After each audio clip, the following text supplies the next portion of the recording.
अस्सलामुअलैकुम बिस्मिल्लाहिर्रहमानिर्रहीम। Welcome to my channel पर हो लर्न टुगेदर। उम्मीद है कि आप तमाम लोग खैरियत से होंगे। आज हम लोग एक्सरसाइज 4.2 पढ़ेंगे। 4.2 का ये पार्ट 3 होगा। इससे पहले मैंने 4.1 को कंप्लीट सॉल्व करवा दिया, एक एक क्वेश्चन, और साथ साथ मैंने 4.2 के जो मेरे पास पार्ट थे 1 और 2 उसको भी मैंने क्या कर दिया, कंप्लीट सॉल्व करवा दिया है और अपने चैनल के अंदर अपलोड कर रहा हूँ। वक्त के साथ साथ स्टेप बाय स्टेप सॉल्व करके अपने अपलोड कर रहा हूँ चैनल के अंदर। साथ साथ chapter number 1, chapter number 2, chapter number 10, chapter number 3 complete solve मेरे चैनल के अंदर मौजूद है। तो मेरे पास आज क्वेश्चन नंबर 6 है, क्योंकि 1 से लेके 5 सॉल्व करवा दिया था।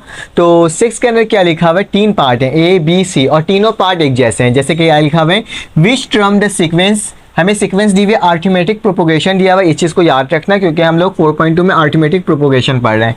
तो मेरे पास एक सीक्वेंस दी हुई है -15, -9, -3 इज 75, जबकि मुझे जो टर्म दी हुई है वो क्या है, 75 टर्म दी हुई है। ठीक है, उसके साथ साथ मेरे पास सीक्वेंस में ये वाली वैल्यू दी हुई है, उसमें -8 दिया हुआ है, 85 दिया हुआ है, और जबकि मेरे पास इसकी वैल्यू दी हुई है, इसकी वैल्यू में क्या लिखा हुआ है, मेरे पास 148। मुझे बोला जा रहा है विच टर्म, टर्म मतलब n, हमें किसकी वैल्यू निकालनी, n की। ठीक है, इस चीज़ को आपने क्या करना है, आपने याद रखना है। तो चलें आ जाए, इसको सॉल्व करते हैं। तो सॉल्व करते हैं। तो पहला मेरे पास ए पार्ट है, तो मैं ए पार्ट को सॉल्व करने जा रहा हूँ। ठीक है, तो ए पार्ट को सॉल्व करने से पहले मैं बता देता हूँ कि मुझे क्या निकालना है, मुझे टर्म निकालना है। जो जो चीज़ें गिवन है उसको लिखूंगा।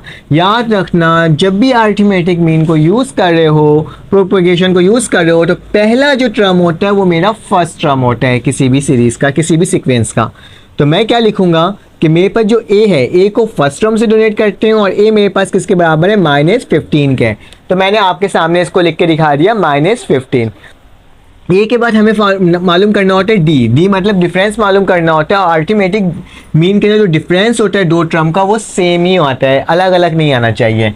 मतलब -9 को हम क्या करते हैं, सेकंड टर्म को माइनस करवा देते हैं फर्स्ट टर्म से। क्या, सेकंड टर्म को माइनस करवा देते हैं फर्स्ट टर्म से। तो मेरे पास सेकंड टर्म क्या था, -9, जिसको माइनस करवा दिया था फर्स्ट टर्म से, तो मेरे पास माइनस का 15 था। तो माइनस माइनस क्या हो जाएगा, प्लस हो जाएगा, -9 और +15।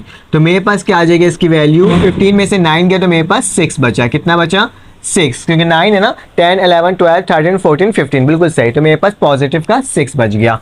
ठीक है, क्योंकि बड़े रकम के साथ प्लस का निशान है। देखो कितना आसान तरीके से सॉल्व कर रहे हैं ना।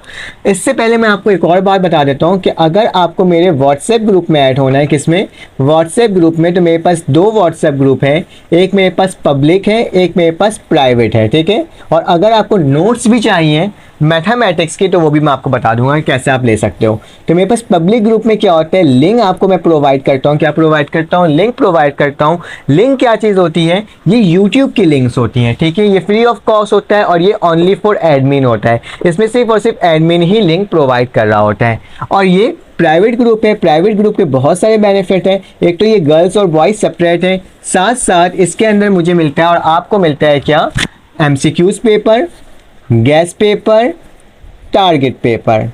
कौन से सब्जेक्ट के, ऑल सब्जेक्ट के, तमाम सब्जेक्ट के इसके अंदर आपको क्या मिलते हैं, इंपॉर्टेंट क्वेश्चंस पेपर्स मिल रहे होते हैं। ठीक है, अब साथ साथ एक और बहुत बड़ी बात इसमें यह है कि आप इसमें डिस्कशन कर सकते हो। अगर कोई मटेरियल्स किसी और स्टूडेंट्स के पास होता है तो वो फ़ौरन ही उस ग्रुप में सेंड कर देते हैं और आपको फ़ौरन से वो चीज़ें मिल जाती हैं। तो इसमें ऐड होने का तरीका क्या होगा, आपके पास मेरा नंबर शो होगा स्क्रीन में, अपना नाम और अपना क्लास लिखना और कहना है कि सर मुझे पब्लिक ग्रुप में ऐड होना है या फिर मुझे प्राइवेट ग्रुप में ऐड होना है। प्राइवेट ग्रुप में ऐड होने के लिए भी आपने नाम और अपना क्लास लिख कर मुझे सेंड करना है। मैं आपको प्रोसीजर बता दूंगा कि आप किस तरह से इसमें ऐड हो सकते हो। सिर्फ एक दफ़ा आपने पेमेंट करनी होगी और पूरे साल के लिए आप क्या कर लोगे, उसमें इनरोल हो जाएगा। पूरे साल आपको इसमें बेनिफिट्स मिलते रहेंगे पेपर की एग्जामिनेशन की प्रिपरेशन तक। ठीक है, तो ये आपको बता दिया। अगर आपको लाइव क्लासेस लेनी तो लाइव क्लासेस भी आप ले सकते हो। लाइव क्लासेस लेने का तरीका क्या है, आपके पास मुझे बोलोगे इस तरह मुझे लाइव क्लास में रजिस्ट्रेशन करवानी, तो मैं आपको बता दूंगा आप किस तरह से कर सकते हो। ठीक है, और साथ साथ अगर आपको नोट्स चाहिए मैथमेटिक्स की, मेरे पास चैप्टर नंबर अभी के इस आज के तारीख के अकॉर्डिंग मेरे पास चैप्टर नंबर 1 और चैप्टर नंबर 10 का कंप्लीट नोट्स मौजूद हैं। तो आप मुझे मैसेज करके बोल सकते हैं कि सर आप बता देंगे नोट्स किस तरह से मिल सकता है। और ये हैंड रिटन है, मतलब बोर्ड के जो एग्जाम्स होते हैं ना उसके अकॉर्डिंग किया हुआ लिखा हुआ है। ठीक है, तो चले आ जाए, इसको सॉल्व कर लेते हैं। मैंने ए निकाल दिया, डी निकाल दिया, ठीक है। अब मेरे पास एक फार्मूला होता है, और याद रखना जो मेरे पास सीक्वेंस के आखिरी में वैल्यू डी वी होती है वो असल में किसकी वैल्यू होती है, वो ट्रम की वैल्यू होती है। तो मेरे पास ए एन किसके बराबर है, 75 के, ठीक है। तो ये 3 वैल्यू हमें गिवन है। अब हमें क्या करना होगा, हमें लिखना होगा फार्मूला। फार्मूला होता है ए एन किसके बराबर होता है, ए प्लस एन माइनस 1 और डी। मुझे ट्रम कौन सा निकालना है, मुझे यानी एन की वैल्यू निकालनी है, तभी मुझे इसकी वैल्यू मालूम नहीं है। तो चलो आज लिख देता हूँ, ए एन की जगह क्या आ जाएगा 75 इज इक्वल टू ए की जगह क्या आ जाएगा -15 प्लस एन की जगह क्या आ जाएगा, एन की जगह ये जो मेरे पास एन माइनस डी है तो इसका डी लिख दूंगा। अब क्या करना होगा, मेरे पास जो डी की वैल्यू उसको लिख दूंगा। तो डी की वैल्यू मेरे पास क्या है 6 है, तो मैंने क्या लिख दिया 6 लिख दिया, ठीक है। अब क्या करना होगा मुझे, मैंने लिखा 75 इक्वल टू -15 प्लस 6 क्या होता है 6n होता है, और -6 क्या होता है माइनस का 6 होता है, ठीक है। अब मैं क्या करूँगा, इसको मज़ीद सॉल्व करूँगा। कैसे, 75 में मैं 15 को क्या कर दूँगा, प्लस कर दूंगा, ठीक है। मैंने 75 को माइनस में तो इक्वल टू के बाद अगर प्लस में हो गया, प्लस 6n और माइनस का 6 लिखा गया, ठीक है। अब क्या करना होगा हमें, 75 में अगर हम 15 को प्लस करते हैं तो मेरे पास क्या आता है 90 आता है। तो 90 लिख दिया और 6n -6 लिख दिया। -6 पॉजिटिव में इक्वल टू के बाद जाएगा क्या हो जाएगा नेगेटिव में इक्वल टू के बाद पॉजिटिव में हो जाएगा। तो 90 plus 6 is equal to 6n। तो मेरे पास इसकी वैल्यू क्या आ जाएगी, मेरे पास इसकी वैल्यू आ जाएगी 96 बराबर है किसके 6n के। मुझे n की वैल्यू चाहिए तो क्या करूँगा 96 को 6 से डिवाइड करवा दूंगा। तो मेरे पास क्या आ जाएगा, मेरे पास n की वैल्यू आ जाएगी, ठीक है। तो मेरे पास कितनी दफ़ा पढ़ूँ, 6 1 ज़ा 6, 6 1 ज़ा 6, और मैं 6 की कितनी दफ़ा टेबल पढ़ूँ कि मेरे पास क्या आ जाए। यहाँ पे 6 था, यहाँ से उधर चले गया तो मेरे पास तो 6 8 ज़ा, ठीक है, नहीं 6 16, ठीक है, 6 6 ज़ा 26। तो क्या हो जाएगा 6 6 ज़ा 26। तो मेरे पास क्या हो जाएगा, ये ट्रम आ जाएगा। तो मेरे पास n की वैल्यू क्या आ जाएगी 16, ठीक है। तो ये हमने सॉल्व कर दिया ट्रम। तो आप लिख सकते हो आखिरी में कि 75 इज़ द कौन सा ट्रम आया है मेरे पास, is the 16 term, is the 16 term, ठीक है। तो इस तरह से आप लिख सकते हो 25 इज़ द 16 ट्रम। तो हमने इसको सॉल्व कर लिया। चलें आ जाए इसका नेक्स्ट पार्ट सॉल्व करते हैं और देखते हैं कि वो किस तरह से सॉल्व हो रहा है, ठीक है। तो हमारे पास क्या है, नेक्स्ट सवाल आपके सामने ही लिखा हुआ है कि इसमें कौन सी वैल्यूज़ आ रही हैं। इसके अंदर वैल्यू आ रही है मेरे पास 5 2 -1, ठीक है। क्या लिखा हुआ है 5 2 -1, और 5 2 -1 के बाद लिखा हुआ है मेरे पास -85 का निकालना है, ठीक है, -85 का निकालना है। तो चलें आ जाए इसको सॉल्व करते हैं। किस तरह से सॉल्व करेंगे, उसी तरह से जो मेथड हमने अप्लाई किया हुआ था। तो मैं इसको एक काम करता हूँ, रब करता हूँ एंड देन इसको सॉल्व करता हूँ। मैं स्क्रीन आपको दिखा देता हूँ ताकि अगर आपको नोट करना होता है तो आप जल्दी से नोट कर लो। इसलिए मैं बीच से हट जाता हूँ, क्योंकि बहुत सारे स्टूडेंट्स मुझे कहते हैं कि सर आप नोट करने का बता दिया करें, हट जाया करें, तो मैं हट जाता हूँ। तो मेरे पास क्या हो जाएगा, मेरे पास फर्स्ट टर्म क्या है, मेरे पास फर्स्ट टर्म यहाँ पे 5 है। डी जो डिफरेंस है वो क्या है, मेरे पास 2 में से 5 जाएगा तो 2 - 5 करेंगे तो मेरे पास क्या आ जाएगा, डी की वैल्यू आ जाएगी -3, ठीक है। पॉजिटिव का 3 तो नहीं है, कौन सा है माइनस का 3 आ रहा है ना, क्योंकि मेरे पास 2 था, 2 में से -5 हुआ, बिल्कुल सही। उसके बाद मुझे मालूम है कि ए एन मेरे पास किसके बराबर है -85। तो मैंने आपको ये 3 वैल्यूज़ बता दी कि मेरे पास कौन कौन सी वैल्यूज़ गिवन है, ठीक है। फार्मूला क्या होता है, मेरे पास ए एन बराबर होता है किसके, a प्लस n माइनस 1, और ये किसके बराबर होता है, d के बराबर हो जाता है। तो हम इसमें फार्मूला की वैल्यूज़ को पुट करेंगे। a n मेरे पास किसके बराबर है -85 के, जबकि a किसके बराबर है +5 के, जबकि n - 1 वैसे ही उतर जाएगा और d की जगह क्या आ जाएगा -3 आ जाएगा, जो कि इससे मल्टीप्लाई हो जाएगा, ठीक है। बहुत सिंपल सा है, आसान सा है। -85 प्लस में इधर आके क्या हो जाएगा -5 हो जाएगा, और ये n को मल्टीप्लाई कर दो तो -3n किसके बराबर होता है, -3n के, माइनस माइनस प्लस हो जाएगा और 3 1 ज़ा 3 हो जाएगा, ठीक है। -85 -5 किसके बराबर होता है, माइनस के 90 के, इक्वल टू -3n प्लस 3 के, प्लस 3 इक्वल टू के बाद क्या आके क्या हो जाएगा, मेरे पास हो जाएगा -90 -3 और माइनस का 3n। तो मेरे पास ये किसके बराबर हो जाएगा 90 - 93, तो माइनस का 93 इस इक्वल टू माइनस का 3n, माइनस से माइनस काटा तो मेरे पास क्या बचा 93 और 3n, मुझे n की वैल्यू चाहिए, नीचे डिवाइड कर दूंगा इसको तो क्या हो जाएगा 93 divided by 3 is equal to n, 3 1 ज़ा 3, 3 3 ज़ा 9, 3 1 ज़ा 3, तो मेरे पास क्या आ जाएगा 21st टर्म आ जाएगा। ठीक है, तो मेरे पास 21st क्या आ गया टर्म आ गया। तो लिख सकते हो कि -85 जो था इज़ द क्या है मेरे पास 31st ऑफ टर्म। ठीक है, 31st ऑफ अबव जो आपके कंडीशन दिया हुआ था उसके। ठीक है, 85 is the 31st term of above condition, ऐसे लिख सकते हो। ठीक है, टर्म ऑफ अबव कंडीशन या अबव इक्वेशन कुछ भी लिख दो ऊपर करके, अबव सीक्वेंस, तो इसका ये आ जाएगा मेरे पास निकल करके। चलें आ जाए, इसको आप नोट डाउन कर लें, फिर हम इसके नेक्स्ट क्वेश्चन की तरफ जाते हैं जो मेरे पास पार्ट सी है। तो पार्ट सी के अंदर क्या लिखा हुआ है, पार्ट सी के अंदर भी सेम वही काम हो रहा है। क्या हो रहा है कि हमें अब इस बार निकालना है -148 निकालना है। क्या निकालना है, माइनस का 148 निकालना है। तो 148 को देख लेते हैं किस तरह से इसको सॉल्व करेंगे। आपने यकीनन इसको नोट कर लिया होगा। चलें आ जाए आगे चलते हैं। तो मेरे पास इसको रब कर देता हूँ, फिर से वही काम दोबारा करना है क्योंकि तीनों सवाल है मेरे पास सेम ही है, चेंज नहीं है। ठीक है, तो इसको कर लेते हैं। इसको मैंने रब कर लिया आपके सामने। कौन सी टर्म लिखी हुई है मेरे पास, वही ए लिखना होगा। ए इस दफ़ा क्या है मेरे पास माइनस का 2 है। ठीक है, जबकि मेरे पास डी की वैल्यू क्या होगी +4 माइनस का 2। ठीक है, ये माइनस का 2 था तो माइनस का 2 लिखा और माइनस करवा देते हैं। तो डी की वैल्यू क्या आ जाएगी माइनस प्लस, तो क्या जाए 4 + 2 किसके बराबर होता है 6 के बराबर होता है। तो ये मैंने आपके सामने मेंशन कर दिया। जबकि मेरे पास ए एन किसके बराबर होता है 148, तो मैंने क्या लिख दिया 148 के बराबर है क्या ए एन। चलें आज इसको सॉल्व कर लेते हैं। किस तरह से करेंगे, लिखेंगे ए एन बराबर है a + n-1 और d। तो मेरे पास फार्मूला था ये, इसमें वैल्यूज़ को पुट कर देते हैं। कैसे, ए एन किसके बराबर है 148 इज इक्वल टू ए की वैल्यू क्या है मेरे पास -2 है, फिर प्लस का निशान n-1 तो वैसे ही उतरेगा और d की जगह आ जाएगा 6 आ जाएगा।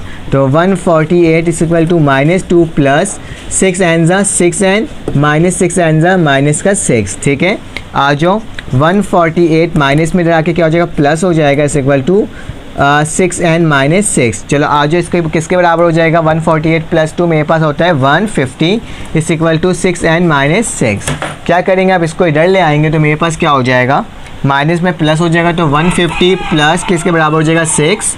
ठीक है, और यहाँ पे आके ये क्या हो जाएगा 6n हो जाएगा। ठीक है, तो क्या हो जाएगा 156 बराबर हो जाएगा 6n के।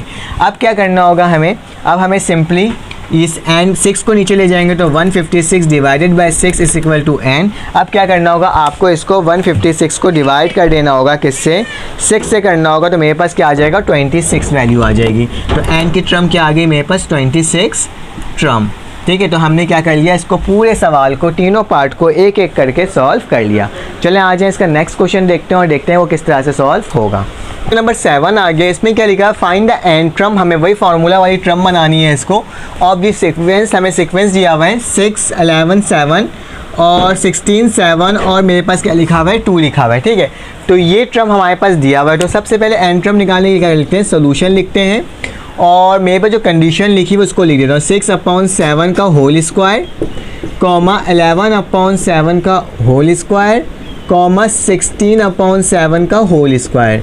तो कहने का मकसद ये है कि मेरे पास ये जो 6 है 11 है और 16 के साथ भी स्क्वायर है और 7 7 7 के साथ भी स्क्वायर है। तो क्यों ना नीचे तो कांस्टेंट टर्म है, एक जैसी टर्म है, क्यों ना मैं ऊपर वाली टर्म को क्या कर दूँ चेंज कर दूँ। जैसे कि मैं लेट कर ले रहा हूँ, सपोज कर ले रहा हूँ कि मेरे पास क्या है 6 11 और 16 है, एक सीरीज़ है जो क्या है 6 11 16 है और जो कि कंटिन्यूसली चले जा रहा है। तो इसके अंदर मेरे पास क्या हो जाएगा, एक इसके बराबर हो जाएगा 6 के बराबर हो जाएगा और मेरे पास d किसके बराबर हो जाएगा 11 में से 6 गया तो मेरे पास क्या बचा 5। तो मेरे पास d की वैल्यू क्या आ जाएगी 5 आ जाएगी। ठीक है, तो मैं इसके ज़रिए से क्या करूँगा n टर्म को फाइंड आउट करूँगा।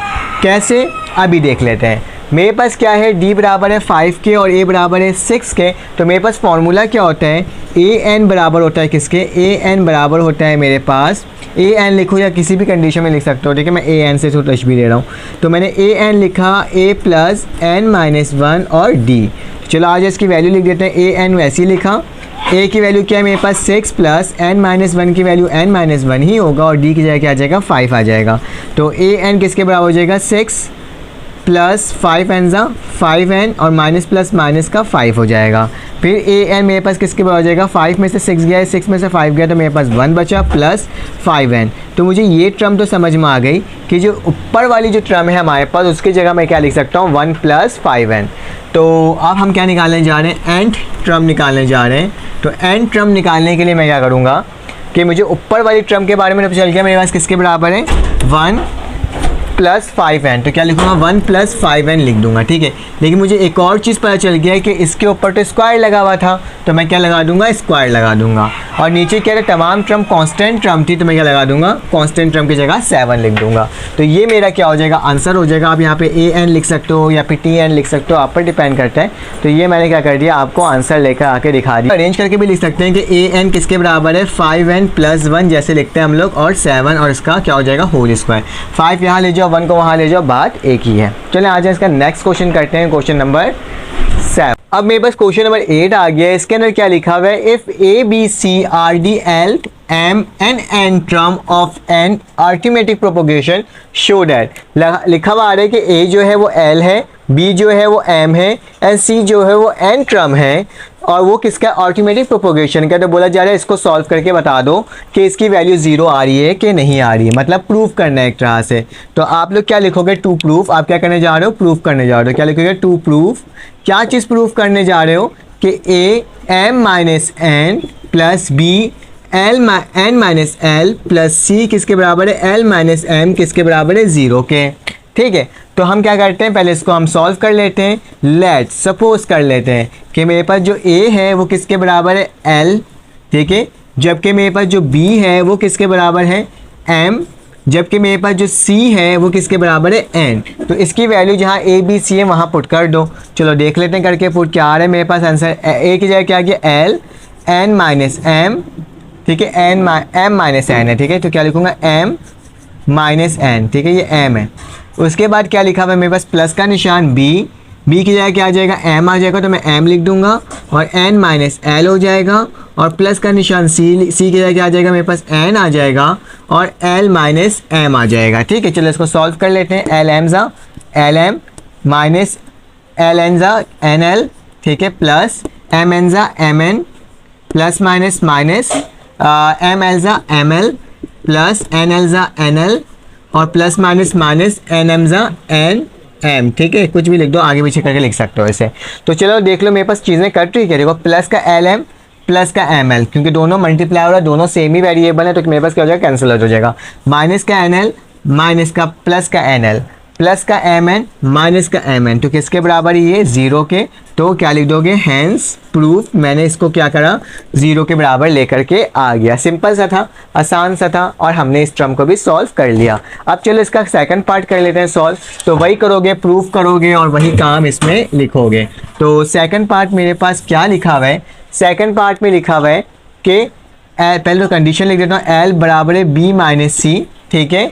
उसी तरह से प्लस का निशान एम सी माइनस ए प्लस एन का निशान ए माइनस बी। अब आपने क्या करना होगा लेट करना होगा कि ए जो है मेरे पास किसके बराबर है एल के, ठीक है, मेरे पास बी किसके बराबर है एम के, जबकि सी मेरे पास किसके बराबर है एन के। तो यहाँ पुट कर दो। एल मैंने वैसे ही लिख दिया। एल लिखने के बाद क्या करूँगा, एल लिखने के बाद मैं लिखूँगा बी की वैल्यू क्या है मेरे पास एम है तो मैं एम लिख दूंगा और मेरे पास सी की वैल्यू क्या है माइनस का एन तो मैं माइनस का एन लिख दूंगा, प्लस का निशान, फिर मैंने एम लिखा और मेरे पास सी माइनस ए लिखा हुआ है ना। तो सी की वैल्यू क्या है मेरे पास एन और माइनस ए की वैल्यू क्या है मेरे पास, ए की वैल्यू मेरे पास मैंने अभी लाइट किया था मेरे पास क्या है ये एल है, ठीक है। उसी तरह से मेरे पास प्लस एन है, मैंने एन लिख दिया। ए की जगह क्या आ जाएगा मेरे पास एल आ जाएगा, माइनस बी की जगह क्या आ जाएगा मेरे पास एम आ जाएगा, तो मैं क्या लिख दूंगा एम लिख दूंगा, ठीक है। यहाँ तक तो कोई मसले की बात है ही नहीं। फिर एल को एम से मल्टीप्लाई करो तो एल एम हो जाएगा माइनस एन एल, ठीक है, प्लस का निशान, फिर क्या हो जाएगा एम एन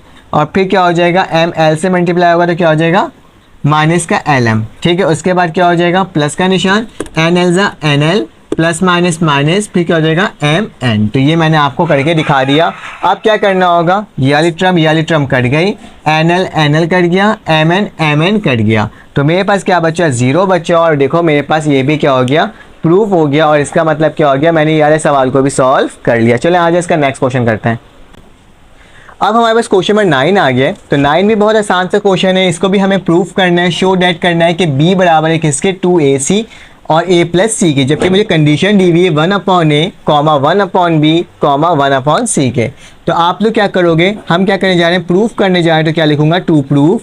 क्या प्रूफ करने जा रहे हैं कि मेरे पास जो 2ac अपॉन a प्लस सी जो है वो किसके बराबर है, वो b के बराबर है। तो मैंने उसको वैसे ही लिख दिया। जो मेरे पास जो गिवन चीज़ें मौजूद है तो मैं उस गिवन चीज़ों को मैं वैसे ही लिख दूंगा। कैसे लिखूंगा, मेरे पास क्या लिखा हुआ है, 1/a लिखा हुआ है, अपॉन 1/b लिखा हुआ है और 1/c लिखा हुआ है।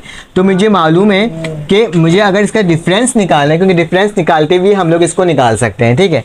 तो अगर मुझे डिफरेंस निकालना है और अर्थमेटिक प्रोपोगेशन है तो मेरे पास जो सेकंड टर्म होती है 1/b माइनस किससे हो जाती है, 1/a से हो जाती है, ठीक है। तो मैंने क्या लिख दिया, 1/a लिख दिया। तो इसको सिंपली एलसीएम ले लो, क्रॉस मल्टीप्लिकेशन कर दो, a को 1 से a हो जाएगा, b को 1 से -b हो जाएगा और नीचे क्या हो जाएगा, ab हो जाएगा, ठीक है। तो मैंने इस तरह से इसको लिख दिया एक पार्ट को, ठीक है। उसी तरह से मुझे अब इस वाली टर्म को भी इससे माइनस करके निकालना है। पहले मैंने इसको इससे माइनस करा, अब इस वाली टर्म को इससे माइनस करूंगा और देखूंगा मेरे पास क्या वैल्यू आ रही है, ठीक है। तो मैं d लिखूंगा और मैं इसको कर सकता हूँ, आपको इसको d का नाम दिया तो मैं इसको नाम दे देता हूँ d डैश दे देता हूँ, या फिर आप कोई अल्फ़ाबेट से दे दें। फिलहाल हम लोग डिफरेंस का नाम d से देते हैं क्योंकि फार्मूला के अकॉर्डिंग d ही होता है, ठीक है। तो अब कौन सी टर्म है मेरे पास टर्म है 1/c। तो मैं क्या लिखूंगा, 1/c लिखूंगा, माइनस किससे करवा दूंगा, 1/b से। तो क्या लिख दिया, 1/b। क्रॉस मल्टीप्लिकेशन कर दो, d डैश की वैल्यू निकाल दो, b माइनस सी अपॉन b और c, ठीक है। तो ये वाली टर्म मैंने आपके सामने इसको लिख करके दिखा दिया। अब क्या करोगे, अकॉर्डिंग टू कंडीशन के d किसके बराबर है, d डैश के, ठीक है। मैं यहाँ करता हूँ, यहाँ लिख दे रहा हूँ ताकि मेरे पास क्या हो जाए, लिखा सके। d बराबर है d डैश के, तो d की वैल्यू क्या है, d की वैल्यू मेरे पास है a minus B upon A B. देखो कंडीशन का मतलब क्या होता है, आपको किसी ना किसी तरह से शो करना है, सॉल्व करवाना है अकॉर्डिंग टू रूल के होते हुए, ठीक है। ऐसा नहीं कुछ और करके कर लिया आपने, प्रूफ कर दिया। b माइनस सी अपॉन क्या हो जाएगा, बी सी, ठीक है। यहाँ तक कोई मसले की बात नहीं है। अब मैं क्या करूँगा, मैं इस वाली टर्म को इससे मल्टीप्लाई करूँगा, इस वाली टर्म को इससे मल्टीप्लाई करूँगा, तो मेरे पास क्या हो जाएगा, अगर ये बी सी को मैं इधर आके मल्टीप्लाई कर दूँ तो मैं क्या लिखता हूँ, बी देखिए से बी को करता हूँ, ठीक है। बी को यहाँ पे मल्टीप्लाई किया तो मेरे पास क्या आ जाएगा, a माइनस बी आ जाएगा और यहाँ क्या आ जाएगा, ए बी। बी से क्या हो जाएगा, बी कैंसिल आउट हो जाएगा, ठीक है। और मेरे पास यहाँ पे क्या होगा, b माइनस सी है और नीचे क्या बच जाएगा, b उधर चलेगा, यहाँ पे सी, और सी बच गया था, ठीक है। b तो यहाँ चले गया था ना, तो हो गया। अब मेरे पास क्या बचा है, यहाँ पे c बच गया। तो मैं क्या करूँगा, इसको ऐसे लिखूंगा, देखो a माइनस बी मैंने वैसे ही लिखा, नीचे क्या आ रहा है, a आ रहा है इक्वल टू b माइनस सी, नीचे क्या आ रहा है, c आ रहा है, क्योंकि b तो यहाँ चले गया था और b से b को कैंसिल आउट कर दिया था। ये मेरे पास टर्म बच रही थी। अब क्या करूँगा, इसको इधर कर जाऊँगा, तो क्या आ जाएगा मेरे पास, c आ जाएगा, a माइनस बी आ जाएगा, यहाँ पे a आ जाएगा और b माइनस सी आ जाएगा। देखो कितना आसान तरीके से, आराम तरीके से सॉल्व होते जा रहा है। अब क्या करूँगा, इसको इससे मल्टीप्लाई करूँगा तो मेरे पास क्या आ जाएगा, सी ए माइनस सी बी, या फिर बी सी लिख दो, मर्जी है आपकी। मैं क्या लिख देता हूँ, बी सी ही लिख देता हूँ, ठीक है। इक्वल का निशान ए बी और ए सी, तो क्या लिख दूंगा, ए सी लिख दूंगा, ठीक है। या फिर सी ए लिख दो, यहाँ पे मैंने सी ए लिखा है और यहाँ पे मैं ए सी लिख रहा हूँ, अच्छा नहीं लग रहा, मैं इसको भी सी और ए ही कर देता हूँ, ठीक है। यहाँ तक कोई मसले की बात नहीं है। अब क्या करना होगा, बल्कि सी ए सी को कुछ सवाल में लिखा हुआ है तो मैं ए सी कर देता हूँ, ये ज़्यादा बेहतर है, क्योंकि कंडीशन के अकॉर्डिंग लिखना है तो ए सी ही बेहतर है। बड़ा छोटा रकम पहले, बड़ा रकम बाद में। चलो आ जाओ, अब क्या करना है, ये माइनस में ए सी यहाँ लिखा, जो पॉजिटिव में हो जाएगा तो ए सी प्लस ए सी, ये माइनस में बी सी है तो वहाँ जाए क्या हो जाएगा मेरे पास नेगेटिव में, तो वहाँ जाके पॉजिटिव में हो जाएगा, तो A B plus B C. अब देखो मेरे पास क्या है, ए सी प्लस ए सी किसके बराबर हो जाएगा, 2ac के बराबर हो जाएगा। और इन दोनों में से कॉमन क्या है, बी आ रहा है तो बी कॉमन ले लूँगा तो a प्लस सी हो जाएगा, ठीक है। तो a प्लस सी हो जाएगा यहाँ पे। अब सिंपल क्या करना होगा, मुझे कंडीशन के अकॉर्डिंग बनाना है, तो a प्लस सी यहाँ पे मल्टीप्लाई और नीचे जाके क्या हो जाएगा, डिवाइड हो जाएगा। तो मेरे पास b किसके बराबर हो जाएगा, b बराबर हो जाएगा, नीचे चले गया तो क्या आ जाएगा, 2ac अपॉन a प्लस सी। देखो कितना आसान तरीके से हमने इस वाले सवाल को भी सॉल्व कर दिया और मेरे पास 4.2 का क्वेश्चन नंबर 9 भी क्या हो गया, सॉल्व हो गया। चलें आ जाए इसका नेक्स्ट क्वेश्चन देखते हैं।